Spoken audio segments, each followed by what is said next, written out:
എന്താണ് ഓണപ്പൊട്ടനും ഓണത്താറും എന്ന് നോക്കാം. ഓണപ്പൊട്ടൻ എന്ന് വെച്ചാൽ ഓണത്തിൻ്റെ വരവറിയിക്കാൻ മണിക്കിലുക്കി എത്തുന്നവരാണ് ഓണപ്പൊട്ടന്മാർ. കേരള ഗ്രാമവീഥികളിലെ നിറക്കാഴ്ച.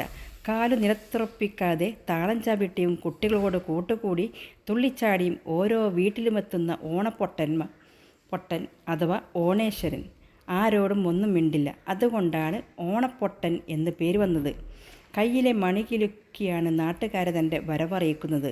മുഖത്ത് ചായം തേച്ച് കുരുത്തോലക്കുട ചൂടി കൈതനാര് കൊണ്ട് മുടിവെച്ച് കിരീടം ചൂടി ആടയാഭരണങ്ങൾ അണിഞ്ഞാണ് ഓണപ്പൊട്ടൻ്റെ വരവ്.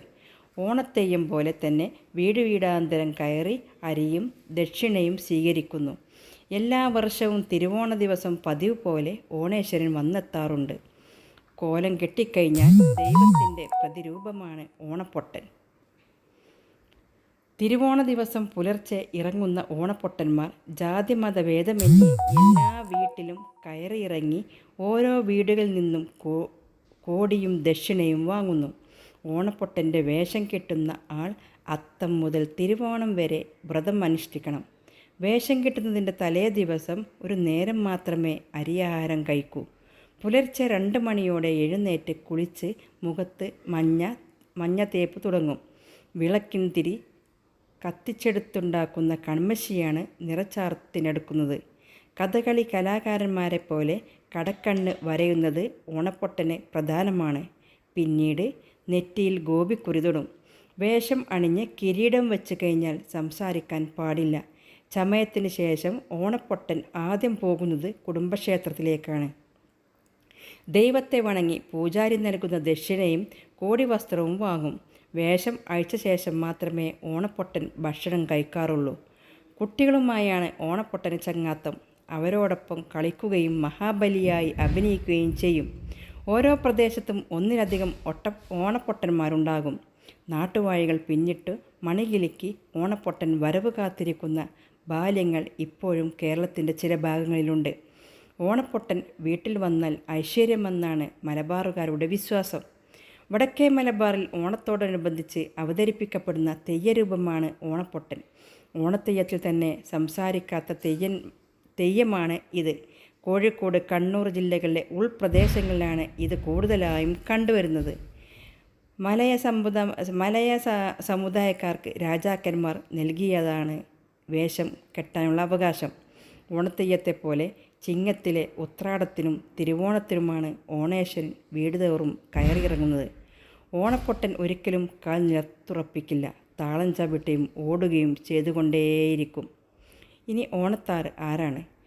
വെള്ളാലപ്പൂമല മേലെ പൊൻകിണ്ണം നീട്ടി ആകാശപ്പൂമുടി ചൂടി മുകിലാറുപട്ടു ചുറ്റി ഓണത്താറാടി വരുന്നേ, ഓണത്താറ് ആടി വരുന്നേ. തിരുവോണപ്പുലരിൽ ചെണ്ടമേളത്തിൻ്റെ താളം മുറുക്കി ആടിവരികയാണ് ഓണത്താറ്. മഹാബലിയുടെ ഐതിഹ്യ കഥ പാടിവരുന്ന ഓണത്താറിൻ്റെ പാട്ടിലലിഞ്ഞാണ് ഉത്തര കേരളം തിരുവോണത്തെ വരവേൽക്കുന്നത്. മഹാബലി സങ്കല്പത്തിലുള്ള നാട്ടുദൈവമാണ് ഓണത്താറ്. ദേവാരാധന നിറഞ്ഞ തെയ്യം, കലാരൂപത്തിൻ്റെ ചെറിയ പതിപ്പ്.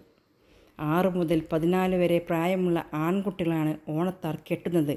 മുഖത്തെഴുതി ചുവന്ന പട്ടുടയാട ധരിച്ച് ആടയാഭരണങ്ങൾ അണിഞ്ഞ് വലതു കൈയിൽ മണിയും ഇടതു കൈയിൽ ഓണവില്ലുമായി വീടാന്തരം കയറിയിറങ്ങാനെത്തുന്ന ഈ കുട്ടിത്തെയ്യങ്ങളെ ഐശ്വര്യത്തിൻ്റെ പ്രതീകമായാണ് കാണുന്നത്.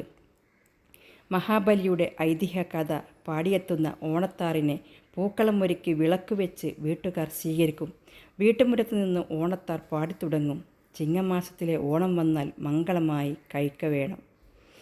പാട്ട് കഴിയുമ്പോൾ വീട്ടുകാർ തൊഴുതു വണങ്ങി ദക്ഷിണയും അരിയും നൽകും. ഓണത്താറിൻ്റെ വരവിനു മുമ്പേ ഓണത്തിൻ്റേതായ ചില സവിശേഷ ആചാരങ്ങൾ ചില ഉൾപ്രദേശങ്ങളിൽ നിലനിൽക്കുന്നുണ്ട്. അതിൽ ആദ്യത്തേതാണ് ചിങ്ങസംക്രമണത്തിനുള്ള കാലൻ വേഷത്തിൻ്റെ വരവ്. തേങ്ങ ഉടച്ച് അതിൽ തിരി കത്തിച്ച് വീട്ടുകാർ കാലൻ വേഷത്തെ ഒഴിയുന്നു. പിന്നീട് ചുണ്ണാമ്പും മഞ്ഞളും വെള്ളത്തിൽ കലക്കിയെടുത്ത് ഗുരുതിയുണ്ടാക്കും. വീട്ടമ്മ ഈ വെള്ളം സ്വന്തം ദേഹത്തൊഴിഞ്ഞ് തെക്കുഭാഗത്തേക്ക് തട്ടിമറിക്കുന്നതോടെ കർക്കടക മാസത്തിലെ ചേട്ടകളൊഴിഞ്ഞ് ചിങ്ങമാസത്തിൻ്റെ സമൃദ്ധിയെ വരവേൽക്കാൻ ആ വീട് ഒരുങ്ങുകയായി. ഓരോ വീട്ടിലും ചിങ്ങമാസത്തിൻ്റെ സമൃദ്ധി നിറഞ്ഞ് കാലൻ വേഷം യാത്രയാകും. അതിനുശേഷമാണ് തിരുവോണ നാളിലെ ഓണത്തിൻ്റെ വരവ്. ഇത്രയും ഇഷ്ടപ്പെട്ടാൽ ഷെയർ ചെയ്യുക, സബ്സ്ക്രൈബ് ചെയ്യുക, ലൈക്ക് ചെയ്യുക.